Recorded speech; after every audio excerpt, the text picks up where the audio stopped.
Усан дохио. Хөгжис юу байх ёсгүй вэ? Бидэнд нэрэн хөгжлийн тодорхой стандартууд байдаг ч мөн адил усан дохио буюу мэргэжлийн зөвсгөө авах шаардлагатай түвшүүртэй шинж тэмдгүүд ч бий.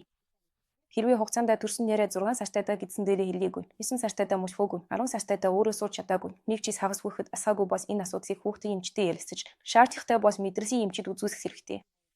Мэрад өөр юу хэвийн бус байдаг вэ? Мөн мөчний татаст эсвэл цачраас вууж байгаагүй үед 3-4 сартаагаас хойш ирүүн ихэр жижиг физик, нэгэн хэвийн давтагддаг хачин хөдөлгөөнүүд зэрэг нь хэвийн бус шинж юм. Хэрвээ хүүхдийн хөдөлгөөнүүд хэвийн эсгэд ирвэсэж байвал бичсэг хийж аваад эмчтэй үзүүлсээрэй. Өөр юу ч ухаас ойшох хэрэгтэй вэ?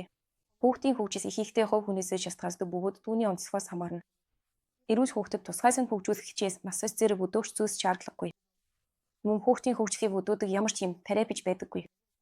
Бидний бос зорилго бас хүүхдэд аюулгүй орчин бүрдүүлж анхаараас хасамжаар хүрээж энэ дэлхий болон эргэн тойрны зүйлсийг судлах боломжийг нь олгох явагдах юм. Хэрвээ ямар нэг зүйл санаа зовоож байвал юуны түрүүнд хөгжлийн хоцрогдсон эмгэг шалтгаануудыг үгүйсгэх хэрэгтэй. Харин тийм шалтгаан байхгүй бас төвчээрхтэй байж хүүхдтэйгээ хамт цагийг өнгөрөөж хүсээхэн чухал.